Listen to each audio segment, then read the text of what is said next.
dan teman-teman semua. Kami dari kelompok 6 yang terdiri dari Nadia Tasya, Nafa Walia, dan Najia Zulfadilah. Yang di sini kami akan menjelaskan tentang literatur review.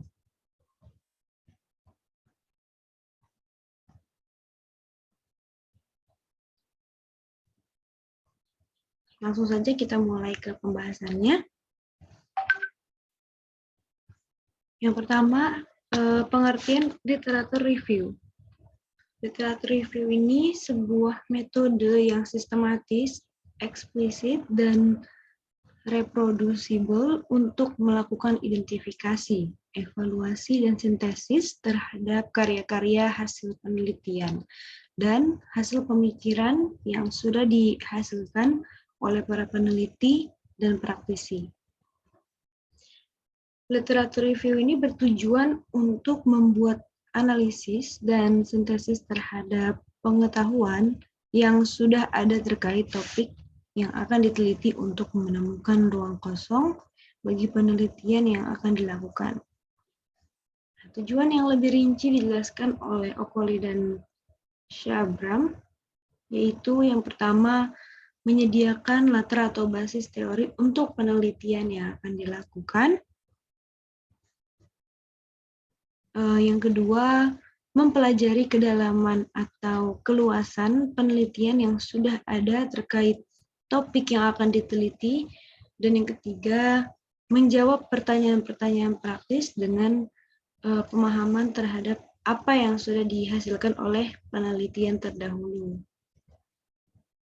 Nah, secara garis besar, terdapat 3 bentuk review, yaitu yang pertama ada narrative review, yang kedua kualitatif systematic review, dan yang ketiga kuantitatif systematic review. Itu bisa ditambah dengan meta-analisis. Nah, bentuk narrative review itu ada 3. Yang pertama editorial. Ini tipenya biasanya ditulis oleh editor suatu jurnal. Bisanya tulisannya ini berupa review dari topik khusus yang mengacu hanya pada sebagian kecil dari published paper. Yang kedua ada commentary. Nah, tipe ini tuh juga termasuk dalam narrative review, akan tetapi biasanya dilengkapi dengan opini dari penulis. Jadi tidak ada metode dan merupakan sebuah komentar dari artikel yang biasa atau memiliki konflik. Penulis memaparkan pendapatnya dan menilai kekurangan atau kesalahan dari artikel yang telah terpublikasi. Dan yang terakhir, yang ketiga, ada narrative overview atau unsystematic review. Nah, ini merupakan bentuk objektif dari penulisan review, dan tipe ini yang digunakan sebagai tugas akhir mahasiswa. Selanjutnya akan dijelaskan oleh Najia Zulfadilah. Najia, silakan. Selanjutnya, bagian B, fungsi dan tujuan literatur review. Didi berpendapat bahwa kajian pustaka mempunyai banyak fungsi dan tujuan, yaitu yang pertama, membantu peneliti untuk mengetahui adanya penelitian terdahulu yang serupa termasuk simpulan apakah penelitian yang dilakukan sebelumnya berhasil menjawab permasalahan yang ada. Terus yang kedua, peneliti dapat mengetahui metode dan teknik jenis apa yang digunakan dalam penelitian terdahulu. Yang ketiga, informasi mengenai data yang mungkin belum diketahui sebelumnya. Yang keempat, membantu untuk menemukan peneliti dengan karya yang relevan dengan topik penelitian. Yang kelima, peneliti akan lebih mengetahui di mana kedudukan penelitiannya kelak dalam sejarah perkembangan. Terus yang keenam, menemukan ide dan pendekatan lain yang mungkin belum pernah dipikirkan oleh peneliti. Yang ketujuh, validasi atas keaslian sebuah penelitian. Yang kedelapan, meningkatkan rasa percaya diri pada peneliti karena mereka akan berpikir bahwa ada pihak lain sebelum mereka yang juga telah berhasil menjalankan penelitian serupa. Tujuan utama dari kajian pustaka adalah menemukan penelitian terdahulu yang memiliki hubungan erat dengan topik penelitian. Sedangkan tujuan utama dari adanya studi literatur adalah mencari tahu lebih dalam mengenai variabel penelitian, mengklasifikasikan antara hal yang perlu dan tidak untuk melakukan sintesa dan mendapatkan sudut pandang baru serta menemukan korelasi antar variabel. Kajian pustaka memiliki tujuan utama, yaitu yang pertama, memberikan informasi tentang hasil penelitian yang berhubungan dengan penelitian yang tengah dijalankan. Yang kedua, menemukan hubungan antara penelitian yang sedang dilakukan dengan literatur yang tersedia. Yang ketiga, mengisi celah kosong yang ada di penelitian terdahulu. Danat. Oke, selanjutnya yang akan dijelaskan oleh Nadia. Nadia, dipersilakan. Baik, selanjutnya teknik literatur review. Beberapa teknik literatur review. Pertama, mencari kesamaan. Teknik melakukan review dengan cara mencari kesamaan di antara beberapa literatur dan diambil kesimpulannya. Lalu yang kedua, mencari ketidaksamaan. Teknik melakukan review dengan cara menemukan perbedaan di antara beberapa literatur dan diambil kesimpulannya. Ketiga, memberi pandangan. Teknik melakukan review dengan membuat pendapat sendiri terhadap sumber yang dibaca. Lalu yang keempat, membandingkan. Teknik melakukan review dengan menggabungkan beberapa sumber menjadi sebuah ide baru. Lalu yang terakhir, yang kelima, meringkas. Teknik melakukan review dengan menulis kembali sumbernya dengan kalimat sendiri.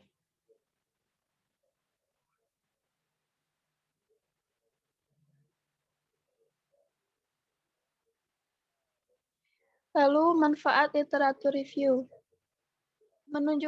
Pertama, menunjukkan kedekatan dan seberapa paham seorang penelitian dengan topik penelitian yang akan dilakukan dan kemampuan seorang peneliti untuk memahami konteks penting dari suatu karya ilmiah. Lalu yang kedua, mengembangkan suatu kerangka teori dan metodologi penelitian yang akan digunakan dalam suatu kegiatan ilmiah berupa penelitian. Yang ketiga, memposisikan diri sebagai salah satu peneliti yang ahli dan memiliki kemampuan dalam melakukan penelitian serta menguasai setiap tahapan peneliti sehingga layak untuk disejajarkan dengan peneliti lain atau seorang ahli teori lainnya. Lalu yang keempat, menunjukkan kepada publik mengenai kemanfaatan dari penelitian yang dilakukan serta menunjukkan kepada publik bagaimana penelitian yang akan dilakukan dapat mengatasi suatu kesenjangan atau memberikan kontribusi solusi atas suatu permasalahan. Seorang peneliti terkadang harus menyusun literatur review sebagai suatu proyek yang berdiri sendiri. Terkait hal ini, biasanya dilakukan oleh seorang penelitian untuk melakukan evaluasi terhadap suatu penelitian yang menarik atau memberikan dampak yang cukup luas, serta dapat dimanfaatkan oleh seorang penelitian dalam melakukan debat atas suatu penelitian yang telah dilakukan. Isi dari literatur review terkadang akan berbeda antara satu literatur review dengan literatur review lainnya. Namun, proses untuk melakukan literatur review akan mengikuti langkah dan tahapan yang serupa. Baik, sudah selesai presentasi dari kami. Kita langsung aja buka sesi tanya jawab untuk teman-teman yang ingin bertanya, dipersilahkan. Dan kalau ada yang ingin menambahkan juga boleh. Bagaimana teman-teman? Apakah ada yang ingin bertanya?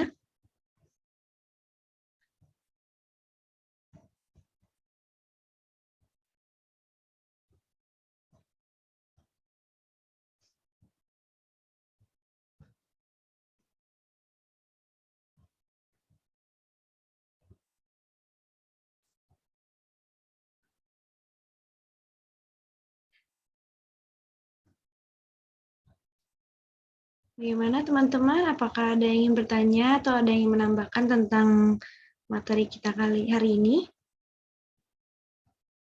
Tentang literatur review.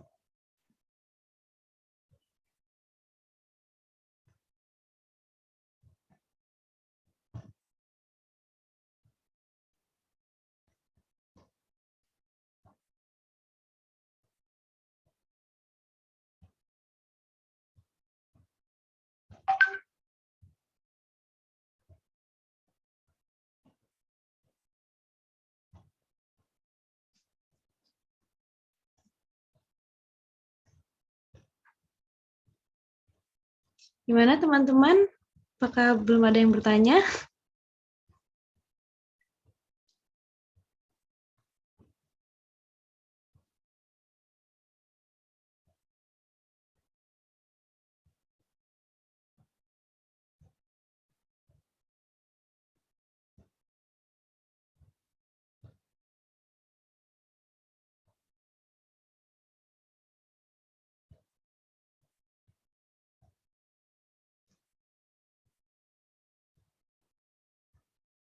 Halo Bapak bagaimana?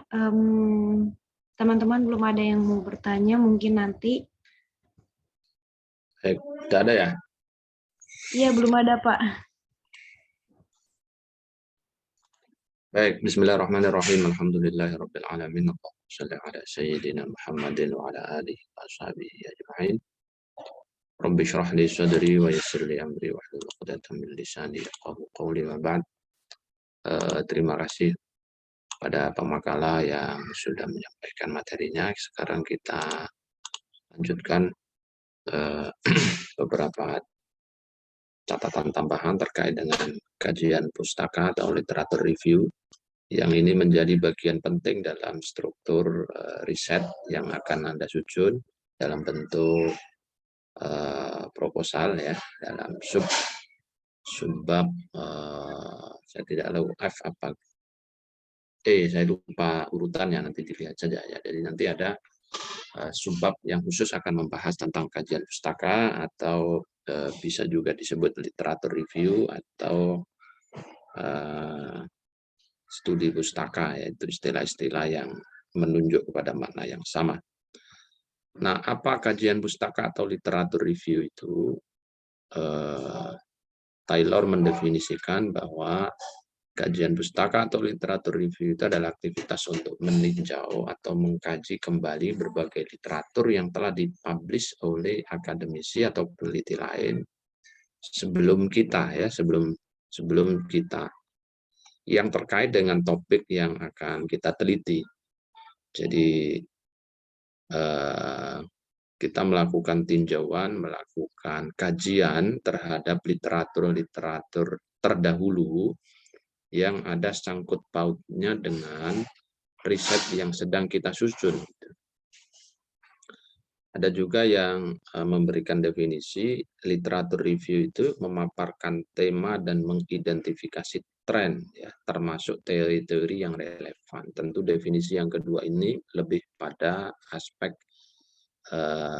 cara atau how-to-nya, ya, cara mereview dan mengkaji literatur itu ya mengidentifikasi tren, termasuk mengidentifikasi teori-teori yang ada relevansinya dengan riset kita. Lalu kemudian kita lakukan review, kita tinjau, kita kaji ulang ya dengan berbagai macam teknik dan cara. Nah, bagaimana urutannya meninjau pustaka itu? Yang pertama adalah kita diminta untuk topik yang akan kita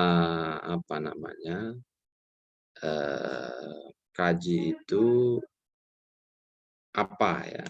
Nah, ini dulu ya.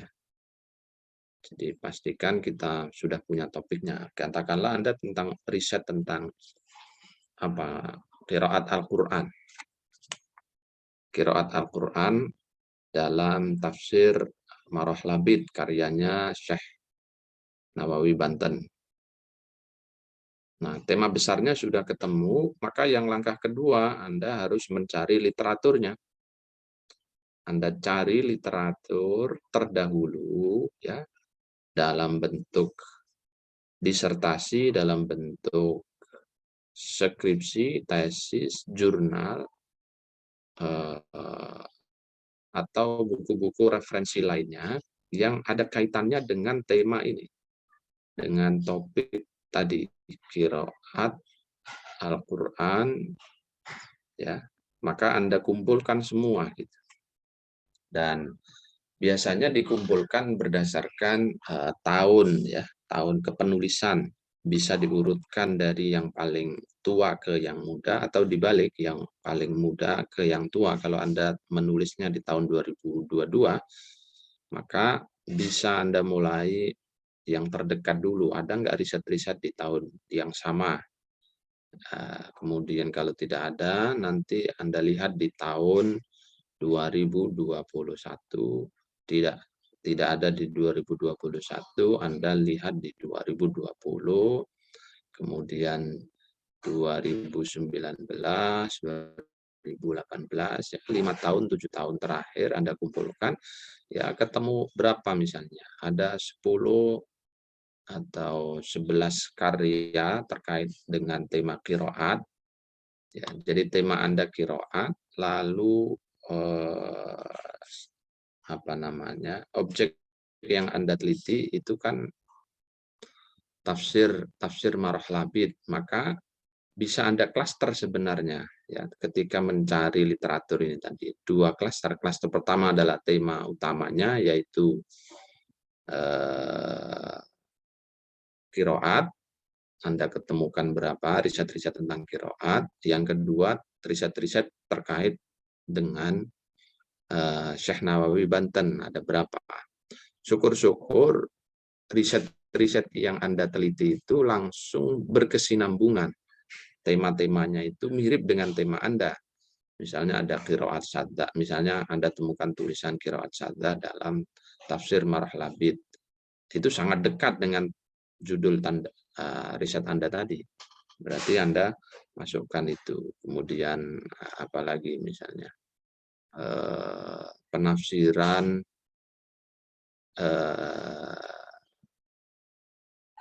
Syekh Nawawi Banten tentang ayat-ayat Ahlul Kitab misalnya. Ya Anda masukkan dulu ya.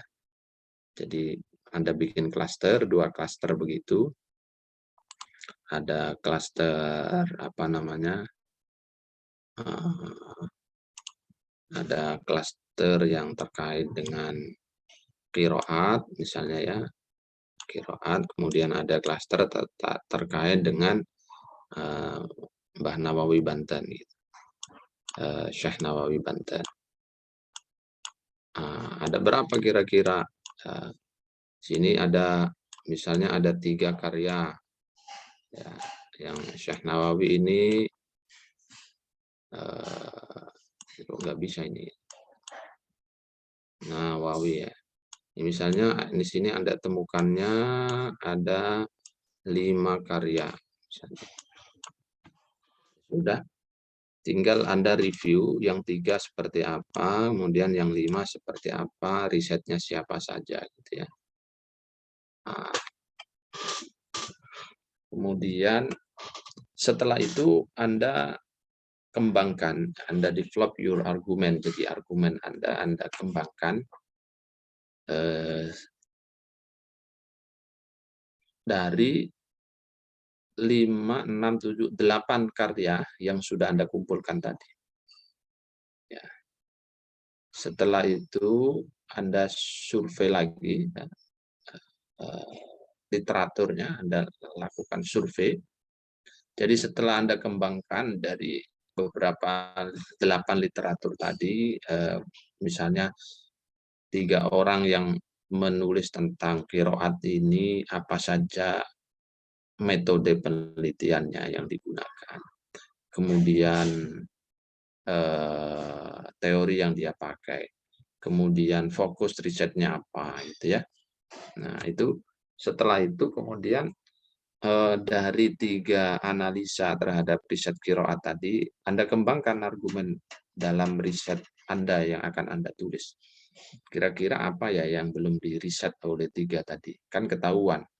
Dia tadi pakai metode ini, teori ini, lalu fokus dia kajiannya ke sini. Nah, kemungkinan saya akan ngapain nih? Meriset Syekh Nawawi Banten. Aspek apanya yang belum diriset oleh 3 orang sebelumnya, plus 5 orang sebelum saya tadi. Itu Anda kembangkan, ya, perbedaan persamaannya itu sudah Anda kembangkan di sini. Nah, kemudian Anda survei lagi, ya, literatur, siapa tahu di luar 5 atau 3 riset sebelumnya yang sudah Anda temukan itu diketemukan karya-karya yang lain. Setelah itu Anda lakukan kritik terhadap literatur tersebut, lalu ya tentu Anda tulis ya dalam kertas kerja Anda itu. Ya, tentu semua saat mengkritisi ya sambil menulis ya tentu saja. Anda lakukan kritik terhadap karya-karya tersebut. Nah, kemudian caranya bagaimana? Cara memilih literatur. Ya. Yang pertama, cara yang perlu Anda kembangkan adalah melihat prinsip kemutakhirannya. Ya, prinsip kemutakhiran dari literatur yang sedang Anda riset ya. Nah, prinsip resensi atau kemutakhiran resensi ya kemutakhiran ini dilihat biasanya 5 tahun terakhir. Tapi ada yang mentolerir ya bisa sampai 10 tahun terakhir. Tapi kalau bisa ya Anda lakukan pencarian tadi, survei literaturnya itu kira-kira 5 sampai 7 tahun lah ya. Dalam bentuk jurnal, dalam bentuk skripsi, tesis, disertasi, semua bahasa ya kalau bisa. Baik bahasa Indonesia, bahasa Arab, bahasa Inggris, minimal 3 bahasa itu ya. Penelitian 5 tahun terakhir, 7 tahun terakhir, ya, yang ada kaitan dengan tema riset Anda. Itu Anda kumpulkan, Anda identifikasi. Lalu pertimbangan yang lain di dalam memilih literatur itu adalah aspek kelengkapan, komprehensivitasnya ya. Lengkap nggak karya ini? Penjelasan-penjelasan di dalamnya. Misalnya setelah Anda kumpulkan tadi ketemu katakanlah 20 ya, tentu dari 20 kan tidak Anda review semua nanti, tidak Anda lakukan telaah semua. Maka dalam hal semacam itu perlu Anda pilah-pilah ya, dan dalam proses memilahnya ya ini ya, aspek kemutakhirannya, aspek kelengkapannya, mana yang paling lengkap di antara 20 tulisan sebelumnya itu. Itulah yang Anda review nanti. Nah, kemudian relevan, yang paling relevan. Nah, relevansi itu dikaitkan dengan tema utama, kemudian sampel riset ya. Misalnya Anda temanya tadi tentang qiraat. Ya, berarti literatur-literatur yang Anda kumpulkan pastikan itu terkait qiraat, itu namanya relevan ya. Jangan temanya qiraat, Anda nulis tentang qiraat, lalu yang Anda kumpulkan misalnya itu tentang rosem, itu tidak relevan. Ya. Kemudian Anda sampel yang Anda teliti itu katakanlah Syekh Nawawi Banten dalam tafsir Marah Labid ya. Objek materialnya itu tafsir Marah Labid karyanya Syekh Nawawi Banten. Nah, sebisa mungkin ya di aspek relevansi ini cari riset-riset yang terkait dengan Syekh Nawawi Banten. Syukur-syukur yang punya kedekatan dengan tema Anda yaitu qiraat. Coba dicari. Kalau misalnya Pak yang dekat sekali tentang qiraat ya, peneliti-peneliti sebelumnya yang meneliti qiraatnya Syekh Nawawi Banten tidak ketemu. Ya paling tidak Syekh Nawawi Banten dan tafsirnya itu masih ada relevansi ya dengan objek material yang Anda sedang teliti. Ya, apakah di aspek tema yang lain, tapi yang penting objek materialnya kan sama, yaitu marah labit. Nah, itu masih relevan gitu ya. Nah, jadi 3 pertimbangan ini coba nanti Anda ingat-ingat ya.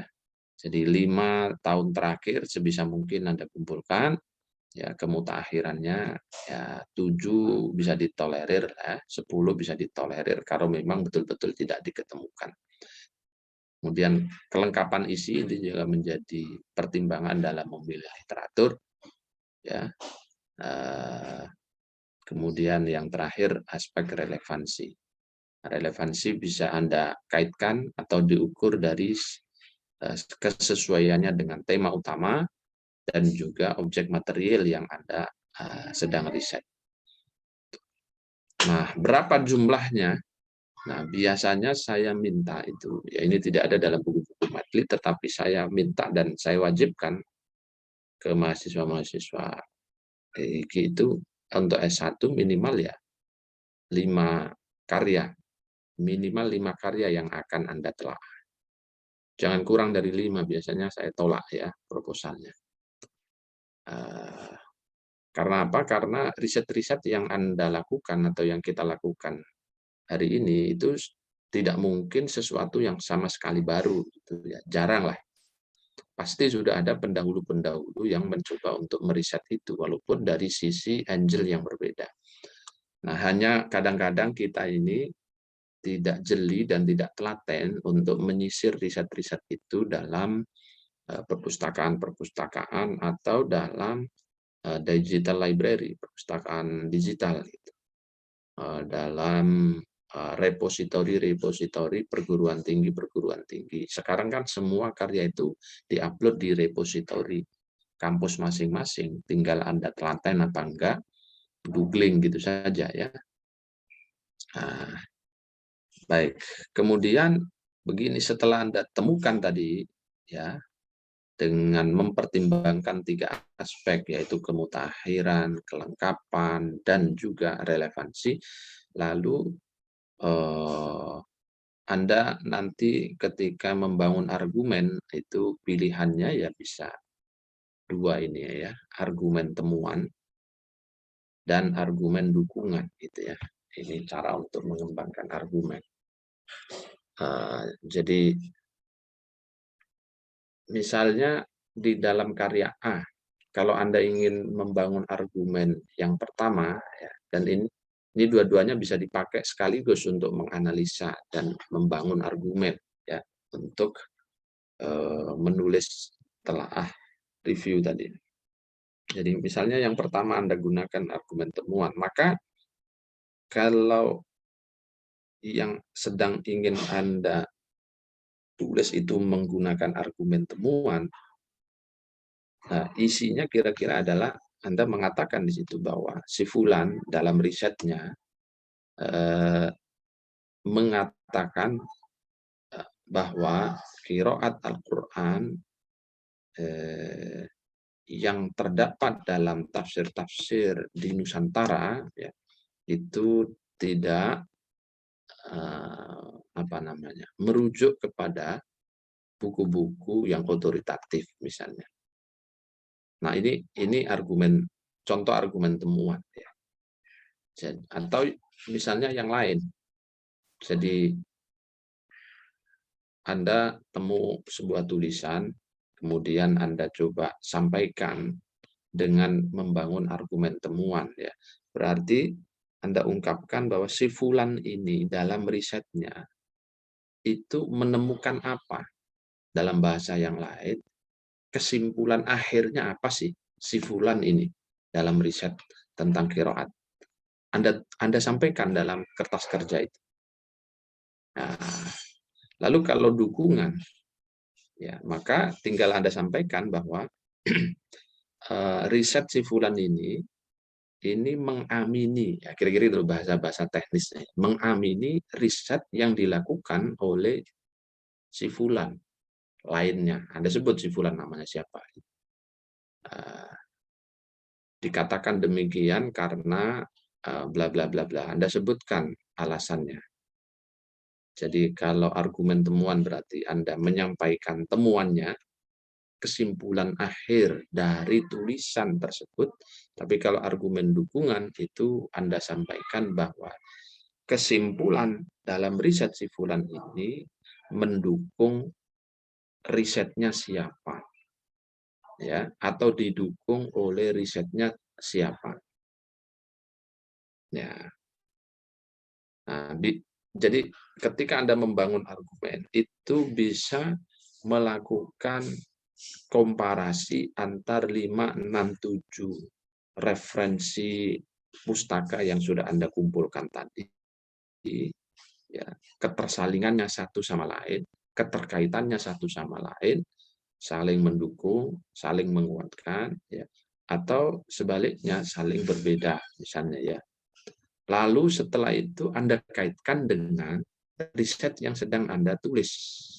Mana di antara karya-karya yang sudah Anda kumpulkan, 7-10 karya yang mutakhir, yang relevan tadi itu, mana yang mendukung riset Anda? Mana yang tidak mendukung riset Anda? Nah, untuk bisa mengatakan mendukung atau berseberangan, artinya tidak mendukung, itu kan harus Anda temukan dulu atau Anda ungkapkan dulu temuan masing-masing riset tersebut, ya. Tanpa Anda sampaikan temuan mereka ya agak susah ya untuk mengatakan apakah si fulan ini hasil akhir risetnya mendukung riset saya atau menolak riset saya. Nah, ini teknik analisanya, ya. Analisa kritis terhadap pustaka atau literatur yang tadi Anda sudah kumpulkan, misalnya ada 5-6 literatur tadi itu. Jadi Anda bisa melakukan analisa deskriptif, artinya Anda gambarkan.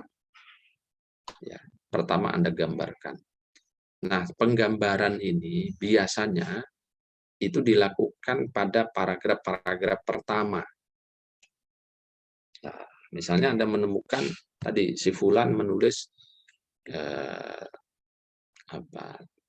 tradisi pencantuman qiraat dalam tafsir Nusantara. Misalnya ada si fulan nulis begitu.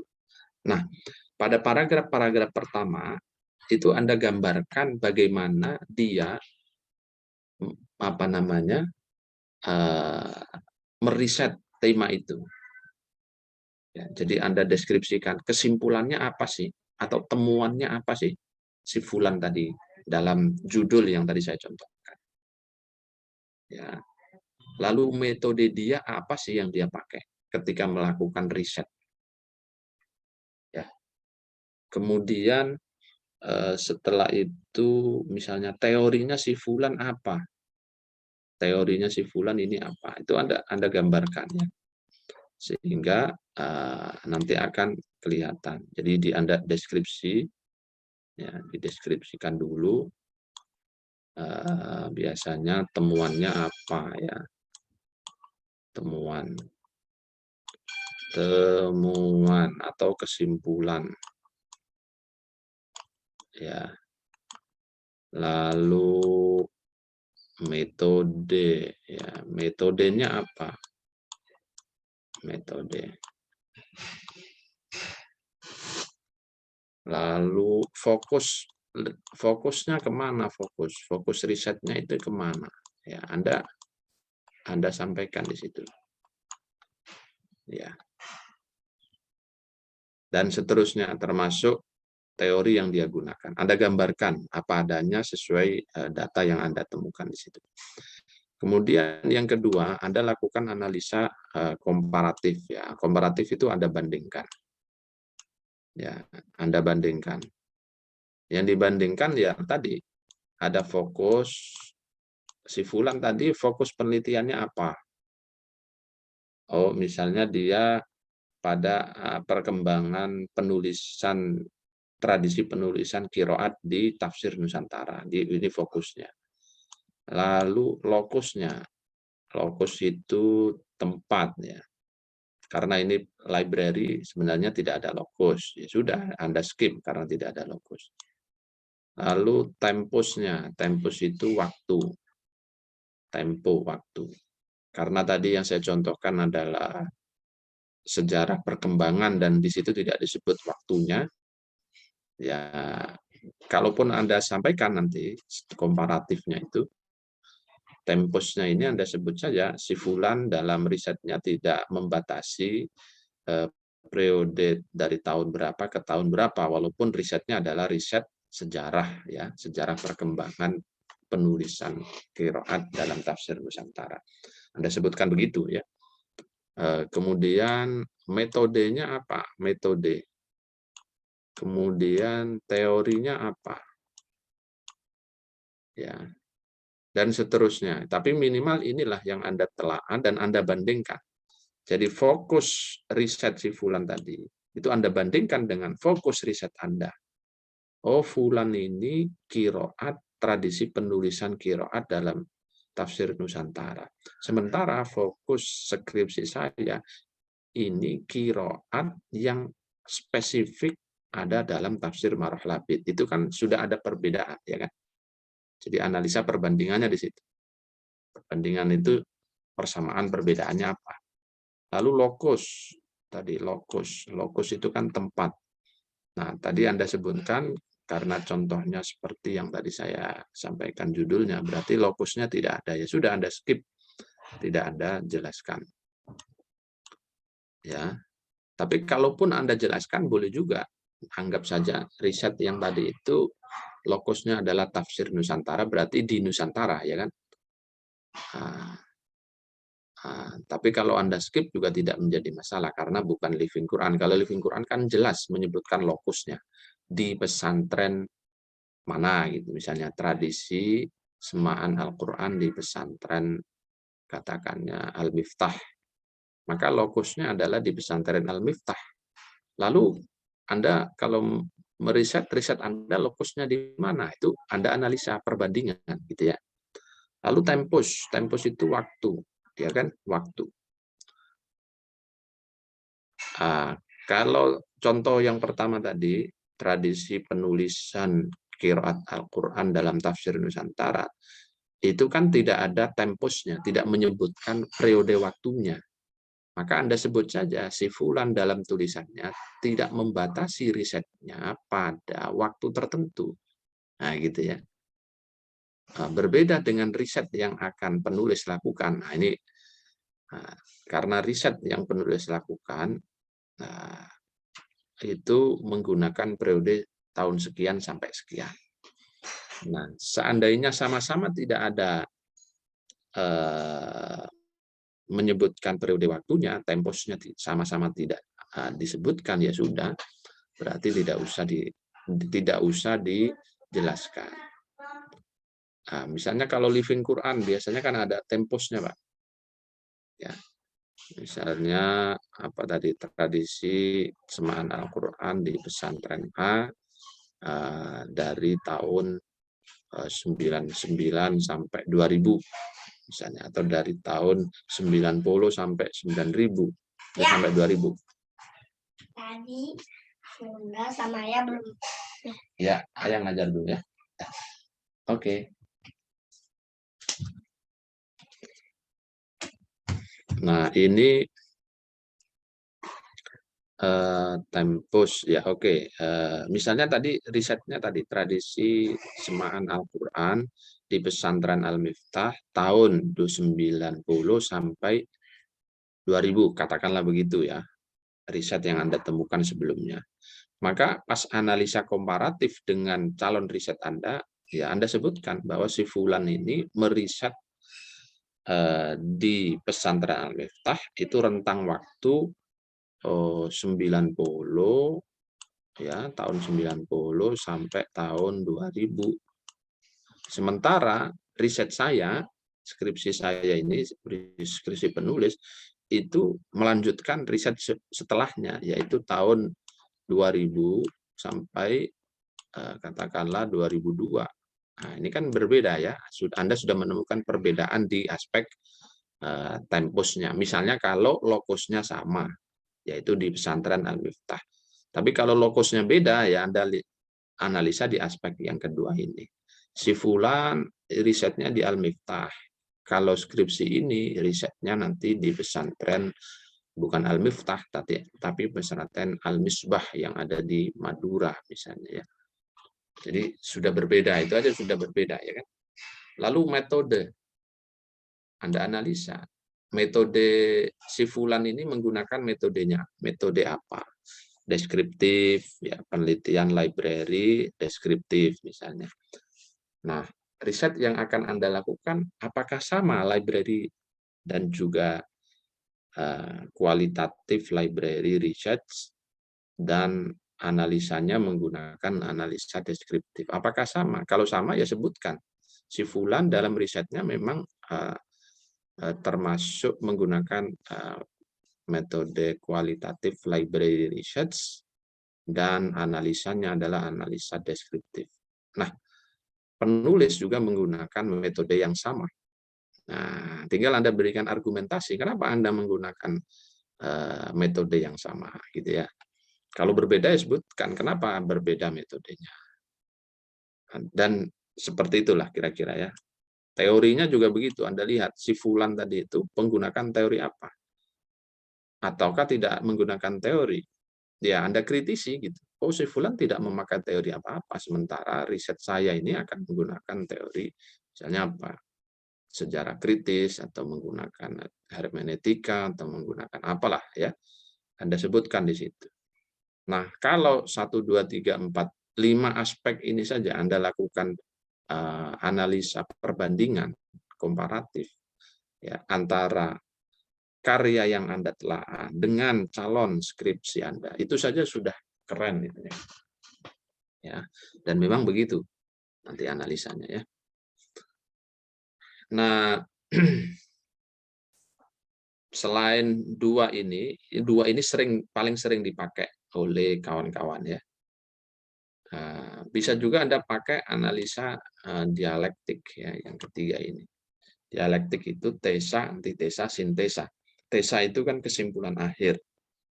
Jadi si fulan dalam risetnya temuan akhirnya apa, kesimpulan akhirnya apa. Lalu si fulan ini kalau dibandingkan dengan si fulan B ternyata tidak sama. Karena risetnya si B itu merupakan antitesa. Antitesa itu lawan ya. Berlawanan, hasilnya itu berlawanan. Berlawanan dengan apa? Dengan riset si A. Misalnya tesanya si A atau kesimpulan akhir dari si A itu tradisi semaan di pesantren Al-Miftah itu dari sisi kesejarahannya itu ternyata merupakan warisan secara turun-temurun dari katakanlah Sunan Ampel Surabaya. Sementara dalam riset orang yang B itu dia meriset sama di Al-Miftah, tapi kesimpulannya beda sama sekali. Dia katakan si B itu bahwa tradisi semaan Al-Quran di pesantren Al-Miftah itu bukan berasal dari Sunan Ampel, tetapi dia berasal dari Sunan, katakanlah Sunan Derajat ya, yang ada di Lamongan. Nah, ini kan temuannya berbeda. Karena itu disebut antitesa ya, karena dia merupakan perlawanan dari riset sebelumnya yaitu si A. Nah, ini Anda analisa. Baru Anda ambil sintesa baru, kesimpulan baru. Kenapa antara si A dengan si B ini berbeda pandangan dalam risetnya? Nah, gitu. Lalu Anda ambil kesimpulan baru. Oh, pantas saja mereka berbeda karena memang metode yang digunakan juga berbeda, data yang diketemukan antara si A dengan si B itu juga berbeda. Nah, jadi maka sintesanya apa? Kesimpulan baru yang Anda bangun apa? Nah, itu satu persatu ya, dari 5 dari 10 itu coba nanti Anda lakukan analisa seperti itu kalau Anda mau menggunakan analisa dialektik. Atau analisa sebab akibat boleh juga. Analisa analogis, ya, Anda analogikan. Analogi itu mirip dengan kias, atau dalam bahasa Arab ya disebut dengan kias. Nah, ini pilihan-pilihan. Nah, kalau ditanya yang sering dipakai oleh kawan-kawan di dalam menganalisa pustaka atau literatur review itu dua yang pertama, ya, yaitu deskriptif untuk memaparkan temuan dan komparatif untuk melakukan analisa perbandingan antara riset-riset tersebut dengan calon riset Anda. Baik, kita lanjutkan sekarang ke langkah review. Jadi, pertama mencari karya terkait langsung atau tidak langsung dengan topik. Tadi sebenarnya sama dengan yang pertama, ya. Jadi Anda cari karya itu. Jadi temanya apa? Tadi sudah Anda sebut. Misalnya temanya tentang apa tadi? Qiraat, ya, qiraat Al-Qur'an. Nah, maka cari karya-karya yang terkait itu di misalnya ensiklopedia. Ensiklopedia ini untuk memudahkan saja. Ada nggak orang yang meriset tentang qiraat dalam tafsir Marah Labid? Zaman dulu pakai ensiklopedia. Kalau sekarang ya mungkin langsung ke library research, maksud saya digital library, ya. Anda langsung masuk ke portal-portal yang ada, ya, di internet, bisa Anda googling situ, atau masuk ke laman-laman library digital itu. Lalu Anda ketemukan judulnya apa, misalnya berupa buku, ya sudah Anda download, Anda baca gitu, ya. Bisa berupa jurnal, bisa berupa tesis, disertasi, skripsi, dan seterusnya. Lalu setelah itu urutkan mulai dari hasil studi termutakhir, ya, demikian terus ke belakang, ya. Jadi misalnya Anda 2022, ya dari 2022 ketemu 3, ya sudah 3 urutkan, baru nanti yang di tahun 2021 temu 4, ya, letakkan urutan di bawahnya. 4 di 2021, 2020 ada 2, 2019 ada, katakanlah ada 3 gitu, ya. Nah, dan itu ya cari 5-7 tahun terakhir, ya. Bisa juga 10 tahun terakhir. Tentu setelah mencari tahun-tahun yang termutakhir dulu. Lalu membaca abstrak atau simpulan, membuat catatan, ini biasanya langkah praktisnya begitu. Jadi dari 7 karya atau 5 karya yang sudah Anda kumpulkan selama rentang waktu kepenulisan 5-7 tahun terakhir, itu Anda baca abstraknya, Anda baca kesimpulannya, kalau itu berupa karya ilmiah, skripsi, tesis, disertasi, kan ada bab terakhir kesimpulan, Anda baca. Kita baca juga abstraknya. Disinilah nanti akan Anda ketemukan temuan akhir yang tadi saya sebut. Temuan si fulan ini apa sih dalam risetnya, gitu, ya. Setelah itu Anda buat catatan, ya. Catatannya boleh Anda tulis di HP, boleh Anda tulis manual di buku, boleh langsung Anda masukkan dalam laptop, terserah saja. Ini peneliti harus telaten, ya, melakukan pencatatan ini. Jangan sampai lupa, ya. Misalnya lagi jalan-jalan kemana, lalu ketemu buku menarik, ya sudah, Anda langsung foto. Ya, kalau zaman dulu tidak ada foto, sekarang praktis foto-foto covernya, foto bagian halaman muka yang kedua atau yang ketiga, di situ ada kan biasanya bibliografi singkatnya. Ini diterbitkan tahun berapa dan seterusnya ada. Itu bagian itu Anda foto, lalu bagian yang akan Anda kutip itu Anda foto. Kalau tidak sempat melakukan catatan. Lalu klasifikasi, ya, hasil temuan, teori, pro kontra, jenjang, ya, kelamin, strata, dan lain sebagainya Anda klasifikasi biar nanti mudah. Kemudian isi, ya, kesamaan perbedaan tadi yang sudah saya sebut sebelumnya, bagaimana cara melakukan analisa perbandingan.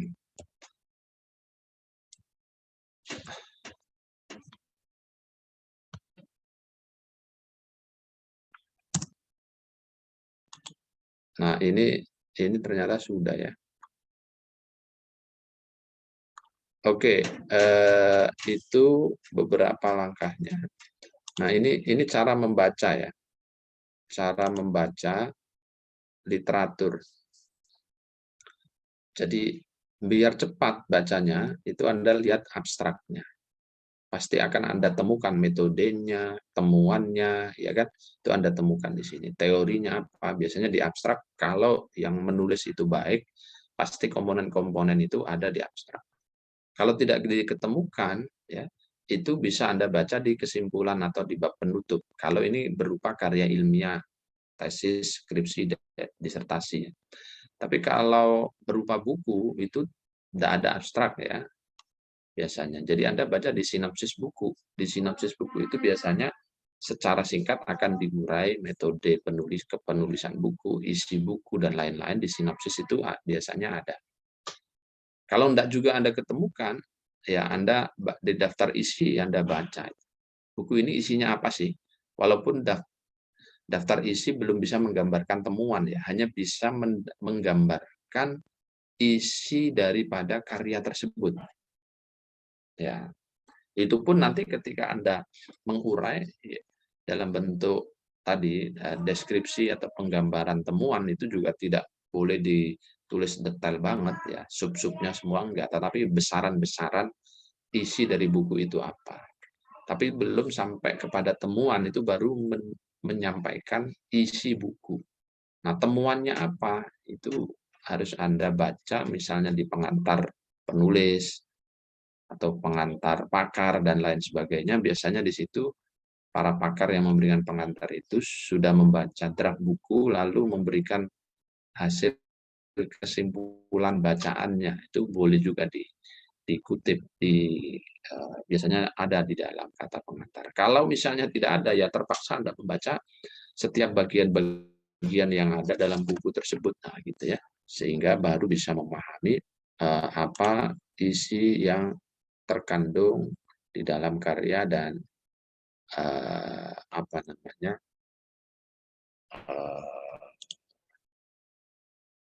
kesimpulannya apa gitu ya. Nah, saya kira itu ya beberapa poin yang bisa saya tambahkan terkait dengan literatur review. Jadi intinya Anda melakukan kajian ya terhadap tadi beberapa aspek yang tadi sudah saya sampaikan agar nanti riset Anda itu bagus. Jadi jangan sampai membuat proposal tetapi tidak ada literatur review. Jadi ada 3 aspek ya. Yang pertama tadi, yang pertama Anda deskripsikan apa tadi? Deskripsi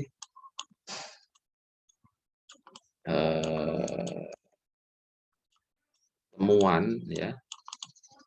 Temuan. Biasanya begitu. Nah, susah juga nulis pakai mouse ya. Nomor 2, Anda analisa komparasi. Ya. Analisa komparatif. Ini isi daripada komparasi. Lalu yang ketiga, analisa kontribusi. Kontribusi.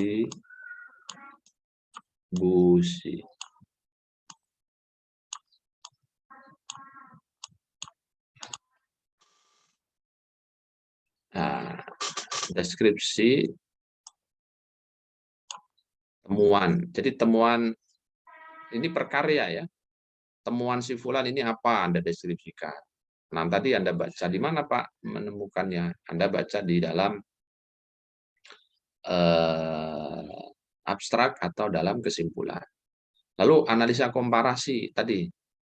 Anda komparasikan fulan ini fokus penelitiannya kemana, lokusnya kemana, temposnya kapan, metode yang dia pakai apa, teori yang dia pakai apa. Sementara riset saya atau riset penulis Anda itu yang Anda tulis, itu fokusnya kemana, temposnya kapan, lokusnya di mana, lalu metode yang Anda pakai apa, itu Anda compare, ya, Anda bandingkan. Lalu kontribusi itu maksudnya karya si Fulan tadi, yang 5-6 karya yang Anda temukan tadi itu kontribusi itu sumbangsihnya. Ini ada dua aspek yang harus Anda analisa. Kontribusi terhadap tema utama, kalau tadi contohnya misalnya qiraat, berarti tema terhadap tema qiraat itu apa, harus Anda analisa. Lalu yang kedua, kontribusi terhadap calon riset Anda. Jadi apa sih sumbangsih karya tersebut terhadap calon karya yang akan Anda tulis ini, calon skripsi yang akan Anda tulis. Jadi setiap review, setiap literatur, setiap pustaka, itu Anda analisa 3 aspek ini, ya. Tiga-tiganya harus Anda lakukan analisis. Nah, secara teknis tentu footnote di bawah harus ada, ya, karena setiap karya nanti ini kan isi analisanya. Nah, footnote-nya itu biar memudahkan pembaca dari mana, atau bukan dari mana, agar memudahkan pembaca kalau dia ingin melakukan pembacaan secara langsung terhadap karya yang Anda telaah itu. Jadi Anda sertakan footnote. Di mana letaknya footnote, Pak? Biasanya pada ini, setelah deskripsi temuan kan, si Fulan dalam risetnya bla bla bla bla bla bla menunjukkan bahwa tradisi qiraat Al-Qur'an yang dituliskan dalam tafsir Nusantara itu tidak merujuk kepada buku-buku qiraat yang otoritatif. Titik. Ini karena kesimpulan si Fulan, kasih footnote. Lalu tulis footnote-nya di bawah apa, ya, Fulan, judulnya apa, ya, berupa skripsi, tesis disertasi atau jurnal, nanti teknik penulisannya tinggal Anda lihat di buku. Nah, itu, ya, beberapa hal yang bisa saya sampaikan. Silakan kalau ada hal-hal yang ingin dikonfirmasi, ditanyakan lagi untuk mempertajam materi hari ini. Bapak izin Ya. Masih nggak paham sama yang teknik analisa krisis pustaka yang ada 5 tadi, sama yang teknik. Halo. Halo Pak, selesai nggak? Aduh. Ya. Volumenya error Pak. Yang perbedaan teknik analisa yang ada 5. Sama suaranya gimana ya, suaranya ini kok apa saya ya. Kamu pakai itu ya? Kamu pakai headset? Nggak usah headset suka error. Headset cabut saja. Udah saya cabut Pak. Suaranya ya. Oke. Cek ya. Oke. Saya mau bertanya yang perbedaan teknik analisa krisis pustaka yang 5. Yang tadi kan ada analisis deskriptif, analisis komparatif, analisis dialektif, yang itu Pak. Terus sama teknik literatur review. Perbedaannya apa ya tadi? Saya masih nggak paham. Ya, itu tadi teknik literatur review, ya. Iya, itu kan ada 3 Pak. Deskripsi, komparasi, sama kontribusi. Nah, terus kalau yang tadi teknik analisa krisis pustaka yang ada 5, yang kata Bapak yang biasa dipakai 2, yang deskriptif sama komparatif. Oh ya, sebenarnya itu penggabungan, ya. Jadi yang terakhir saya sampaikan 3 itu pada aspek analisa konten di masing-masing karya yang sedang kita telah. Sementara yang 5 tadi, deskriptif, komparatif, dialektik, kausalis, analogis, dan lain-lain, ini sifatnya umum ya dalam analisa-analisa kritis kepustakaan secara umum. Biasanya para penulis itu menggunakan 5 model analisa tadi. Hanya saja ya dalam konteks ini yang sering dipakai, tadi saya katakan kan 2 yang pertama, yaitu deskriptif, komparatif. Nah, untuk memudahkan, maka saya berikan penjelasan yang paling akhir, yaitu 3 langkah dalam menganalisa pustaka atau literatur. Langkah yang pertama, Anda deskripsikan temuan. Berarti ini kalau dikaitkan dengan 5 komponen tadi, itulah analisa deskriptif. Tapi saya bahasa ulangkan, deskripsikan temuannya. Nah, nomor 2, komparasikan beberapa aspek yang tadi saya sebutkan. Apa saja yang harus dikomparasikan? Fokus, riset, lalu lokus riset, lalu tempus riset, lalu metode riset, lalu teori riset, itu dikomparasikan. Dikomparasikan itu analisa perbandingan, ya kan? Anda bandingkan si fulan, fokus risetnya kemana, skripsi saya kemana. Si fulan metodenya pakai apa, skripsi saya pakai apa, dan begitu seterusnya. Tadi itu yang kedua. Yang ketiga, analisa kontribusi, ya kan? Analisa terhadap kontribusi karya tersebut terhadap 2 aspek, kontribusi terhadap tema utama riset Anda atau tema utama riset Anda, yang kedua adalah kontribusi terhadap bukan tema utama tapi terhadap riset Anda sendiri secara spesifik apa. Itu pembahasa ulangan ya yang saya lakukan untuk memudahkan proses di dalam menganalisa tiap-tiap karya yang akan Anda review nanti. Nah, itu maksud saya. Tapi secara teoritis dalam buku-buku Madlit, 5 yang tadi saya sebutkan di awal, 5 model analisa kritis terhadap pustaka atau literatur, itulah yang sering digunakan oleh para periset atau peneliti, ya kan? Nah, seperti itu. Jadi yang harus ada tuh yang 3 terakhir tadi ya, Pak? Ya, dalam konteks riset keikian, ya, saya berijtihad 3 terakhir itu harus ada di dalam analisa review. Ya, itu minimum isi review terhadap karya-karya tersebut. Pak, kalau ada 5 karya, tadi Bapak bilang 5 karya minimal, berarti setiap karya atau kelima-5 karya itu harus Anda analisa dari 3 aspek yang tadi sudah saya sebutkan terakhir. Anda analisa, ini temuannya apa, Anda deskripsikan. Lalu yang kedua, Anda analisa perbandingan. Yang ketiga, Anda analisa kontribusinya. Sudah selesai, baru pindah ke karya nomor 2. Begitu juga Anda analisanya. Baru pindah ke karya ketiga, pindah ke karya keempat, pindah ke 5.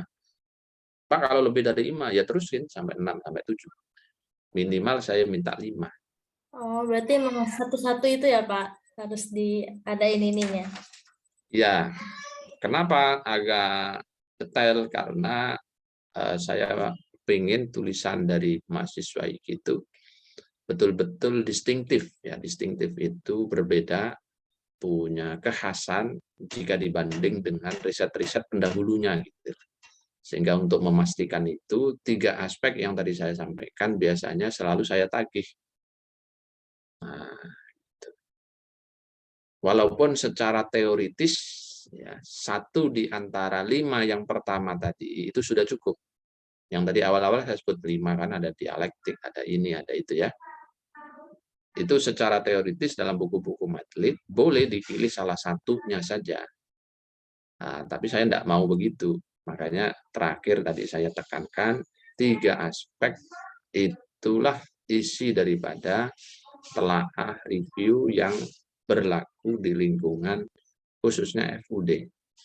Dan itu sudah sejak lama saya jadikan semacam kebijakan ya untuk riset-riset kawan-kawan. Makanya kalau Anda lihat dalam tulisan kakak-kakak kelas, rata seperti itu isinya ya. Paling 1-2 yang tidak memperhatikan ya nilainya mungkin rendah itu saja ya karena nggak sesuai. Tapi rata 3 aspek itu akan ada. Paragraf-paragraf awal itu biasanya mendeskripsikan temuannya. Paragraf kedua, paragraf ketiga itu biasanya menganalisa perbandingan. Itulah analisa komparatif ya. Lalu terakhir 1 kalimat, 2 kalimat terakhir, 1 paragraf terakhir itu biasanya kontribusinya. Sumbangsih karya itu terhadap tema dan terhadap skripsi. Hanya saja memang kawan-kawan biasanya mampunya hanya menganalisa kontribusi terhadap skripsinya.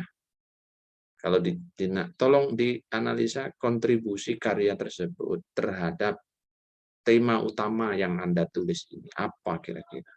Pak, enggak bisa saya, Pak. Lo kamu yang meriset kok enggak bisa. Nah, akhirnya ya kita makfu kadang-kadang, ya tapi yang bagus biasanya bisa dia.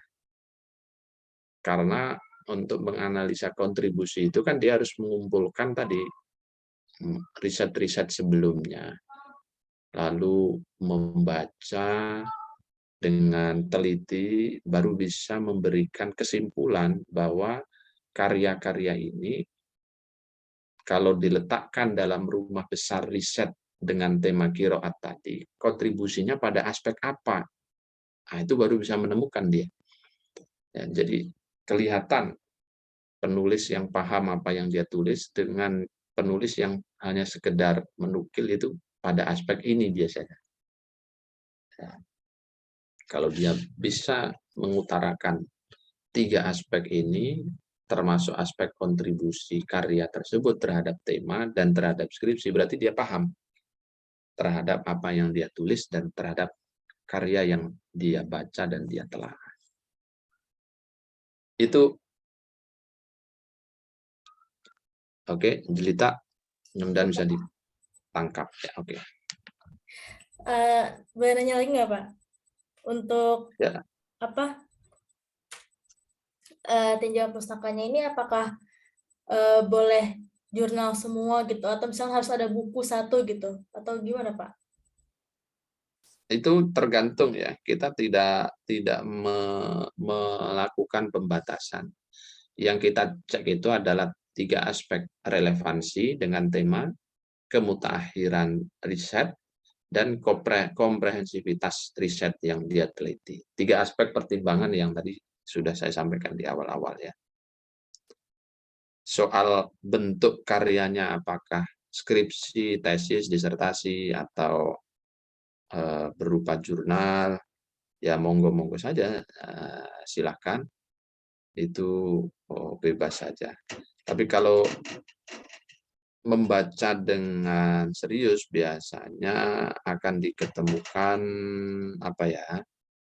banyak literatur, pasti akan beragam. Ya ada jurnal, ya ada skripsi. Tapi kalau yang penulis ini hanya asal-asalan ya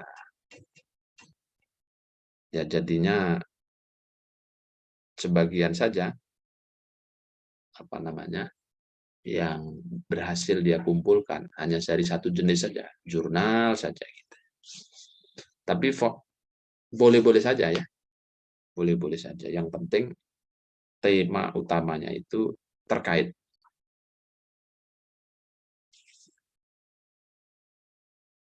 Oke? Baik, Pak. Pak, boleh nanya di luar ini nggak, Pak? Di luar tema. Nah, tentang ini, sumber primer. Itu dibatasi nggak, Pak? Apa maksimal harus ada maksimalnya gitu? Atau minimal kan 1, maksimalnya harus berapa? Sumber primer dari skripsi gitu, Pak. Sumber primer, kalau sumber primer ya tidak dibatasi sumber primer itu. Kalau kajiannya itu library research, ya kajian kepustakaan, misalnya tadi qiraat dalam tafsir Marah Labid, maka yang dinamakan primer dari judul riset seperti ini berarti ya Marah Labid saja, ya hanya Marah Labid. Selebihnya itu menjadi sekunder gitu, bukan primer, bukan utama, ya. Berarti karya Syekh Nawawi yang lain selain Marah Labid misalnya, kalau itu relevan, ya Anda jadikan sebagai sumber data yang bersifat sekunder, secondary resources, ya kan, bukan primary, ya bukan primer, bukan utama. Nah, begitu.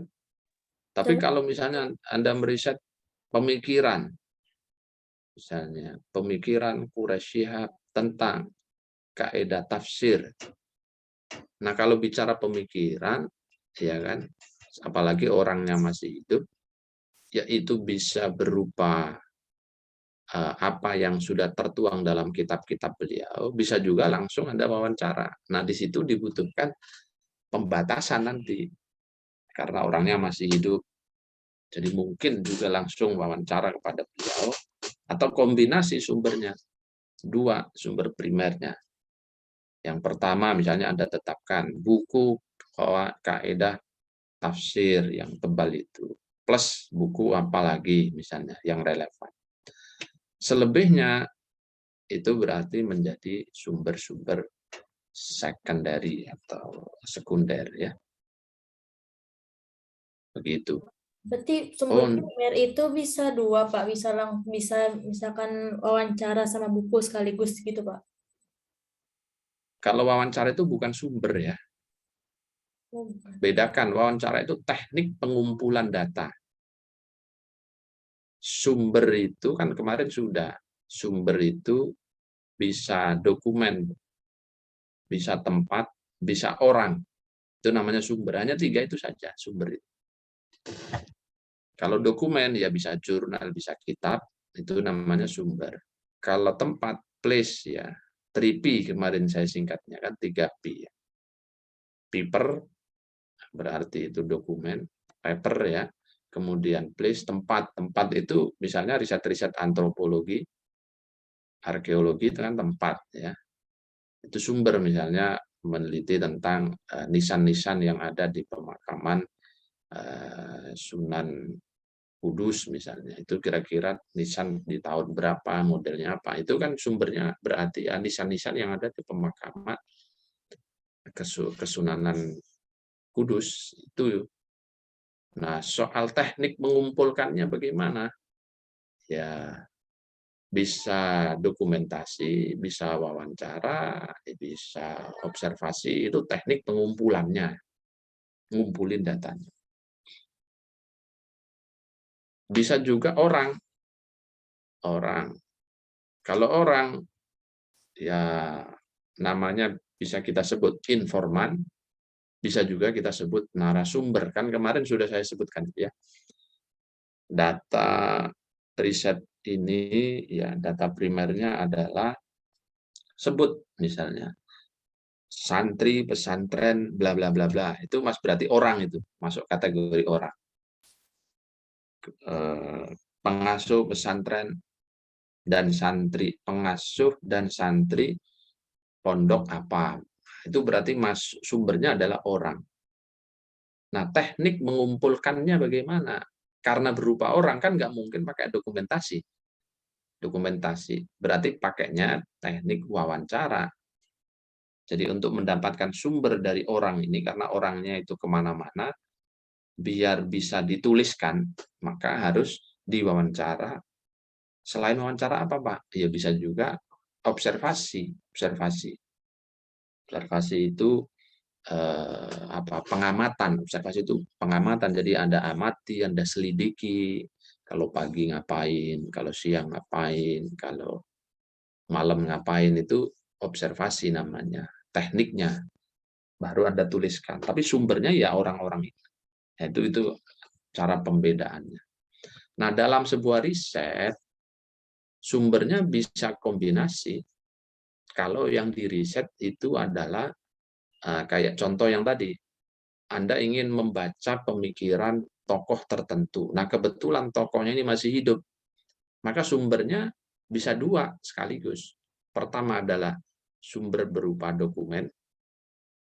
Kemudian yang kedua, sumber berupa orang. Dalam hal ini tadi contohnya Pak Kures. Pak Kures sumbernya.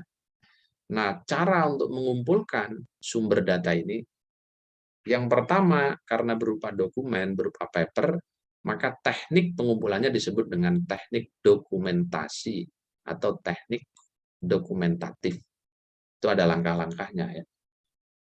Lalu yang kedua, karena juga ada sumber berupa orang, dalam hal ini adalah Pak Kures, maka teknik yang dipakai untuk ngumpulin data, ya wawancara atau observasi ke Pak Kures. Nah, itu bedakan. Bisa nggak langsung dua sumber itu? Bisa. Ya, kalau Anda risetnya adalah riset terhadap gagasan orang yang masih hidup. Kalau sudah mati, Pak, kan nggak mungkin kita wawancara pada ahli kubur, ya kan? Nggak mampu kita. Ya, kalau begitu ya tulisan saja. Sumber utamanya berupa paper, berarti apa maksud paper di sini? Ya berarti karya-karya tokoh tersebut. Kalau Pak Kures, berarti ya karya-karya beliau. Karena karyanya banyak, kan tidak mungkin juga semuanya. Ya, maka difokuskan kepada satu atau dua karya. Nah, kalau satu yang Anda sebut, sumber primernya Al-Misbah dan membumikan Al-Quran, dicetak tahun sekian-sekian. Lalu sekundernya adalah karya-karya Pak Kures yang lain, tafsir-tafsir yang lain, itu sekundernya. Nah, kira-kira seperti itu ya. Oke, baik, Sudah Pak. bisa ditangkap? Iya. Mau tanya, Ya, silakan. ini Bapak, maaf saya masih kurang paham tentang yang teknik analisa kritis pustaka tadi itu sebenarnya kita pakai semuanya tapi rasionya aja yang berbeda atau kita memang cuma pakai salah satu atau salah duanya aja gitu Pak. Terus juga ada alasan tertentu nggak sih Pak kenapa sih analisis dialektik terus kausalis sama analogis ini tidak sebanyak yang apa tidak sesering dipakai sama yang deskriptif dan komparatif? Atau karena kurang menyeluruh atau gimana gitu Pak? Oke, jadi 5 itu opsional sebenarnya ya. Kita bisa memilih 1 di antara 5, 2 di antara 5, atau mengkombinasikan semuanya. Monggo saja, opsional secara teoritis dalam buku-buku Madlit itu sifatnya opsional. Itulah kira-kira teknik kita untuk menganalisa review karya atau pustaka tadi. Tetapi ya kebijakan internal yang ada ya, kalau kebijakan kan masing-masing lembaga punya kebijakan. Nah, saya meminta terutama di IAT ya, di FUD terutama ya, itu tadi teknik menganalisanya minimal 2 di antara 5. Kenapa minimal 2? Ya kita kan pengen bagus ya mahasiswa, jangan hanya deskriptif doang gitu. Deskriptif doang mah tidak menarik gitu maksud saya. Maka minimal ditambah yang komparatif. Makanya setelah mendeskripsikan temuan, maka yang kedua adalah mengkomparasikan. Apa yang dikomparasikan tadi sudah saya sampaikan, ya kan? Jadi mahasiswa ini sudah bisa menggunakan 2 model teknik analisa literatur atau pustaka. Itu kan sudah keren, bisa memakai 2 di antara 5. Nah, ya kan? Nah, itu di antara pertimbangan kami di dalam memberikan kebijakan. Nah, yang kedua, pertanyaan yang kedua, kenapa yang lain-lain kayak analogi, kemudian apa namanya dialektika itu jarang dipakai? Ini sebenarnya sering juga dipakai, terutama pada penulisan-penulisan yang singkat ya, dalam bentuk jurnal. Kalau jurnal itu biasanya pakainya ya analisa dialektika, tesa, sintesa, antitesa. Siapa menulis apa, temuannya apa, nanti dilawankan dengan siapa. Itu kalau jurnal sering memakai itu. Karena apa? Karena porsi tulisannya pendek. Dia dibatasi oleh ya kurang lebih 7.000 sampai 10.000 karakter suku kata ya. Sehingga harus menggunakan analisa yang ramping gitu. Kalau banyak-banyak model analisa, nanti halamannya terlampau habis untuk literatur review, padahal ada banyak komponen yang harus dia tulis, ya kan? Analogi juga begitu dalam tulisan-tulisan singkat ya. Nah, oleh karena itulah 3 sisanya ini memang dia jarang diterapkan dalam konteks riset yang jumlahnya itu berhalaman-halaman atau berhalaman panjang gitu ya. Nah, itu diantara argumennya. Kenapa yang lebih populer itu deskriptif komparatif. Ya, karena kita sedang bicara tentang karya yang porsi halamannya itu lebar ya, dan berupa karya akademik akhir, skripsi, tesis, disertasi. Gitu. Bukan dalam bentuk riset-riset singkat yang ditulis dalam jurnal yang hanya 20 halaman atau 23 halaman begitu. Nah, kalau jurnal itu biasanya pakai dialektika, bisa pakai kausalitas, bisa pakai analogis di dalam mereview literatur. Nah, begitu ya. Baik, Bapak. Terima kasih, Pak. Ya, baik. Next, masih ada lagi?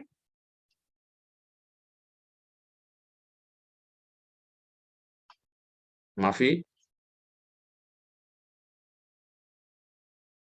Bapak satu lagi boleh, Pak?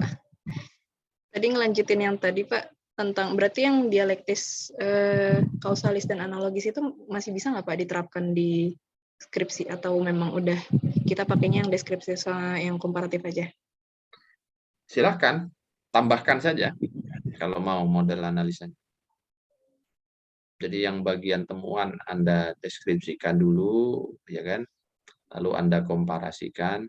Nah, pada waktu mengcompare itu bisa pakai dialektik, boleh juga. Ya. Berarti tidak usah Anda beri numbering nanti ketika menganalisa itu. Menganalisa komparatif tadi kan, Anda komparasikan, dia metodenya ini. Tapi si fulan yang lain itu metodenya ini. Ya bisa juga begitu. Berarti itu kan analisa dialektika. Boleh, silakan saja. Asal 3 aspek yang tadi saya sampaikan itu terwadahi. Ya. 3 aspek terakhir yang tadi saya sampaikan.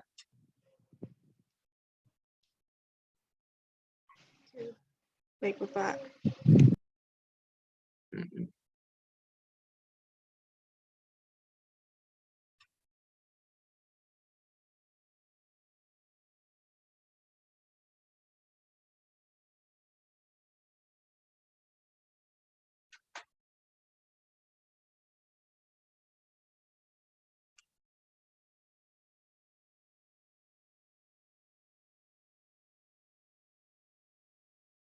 Sudah ya?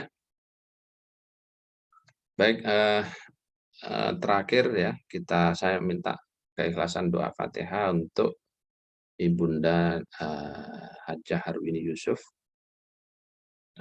Ketua Yayasan, istri daripada almarhum Bapak Yusuf yang mewakafkan tanah di IKI Jakarta, di asrama yang Anda tinggal di sana. Mudah-mudahan amal baik beliau diterima oleh Allah Subhanahu wa Ta'ala. Beliau baru saja meninggal jam 7.32, sakit, sudah sepuh, dan kebetulan pemantiknya kemarin beliau kena COVID. Mudah-mudahan ujian terakhir yang beliau alami, sakit kemarin, menjadi salah satu pelebur dosa-dosa dan kesalahan beliau kalau ada, dan mudah-mudahan menjadi pengantar menghadap Allah dalam kondisi yang husnul khotimah. Ala hadhihi niyyah wa likulli niyatin shalihah. Laha al-Fatihah.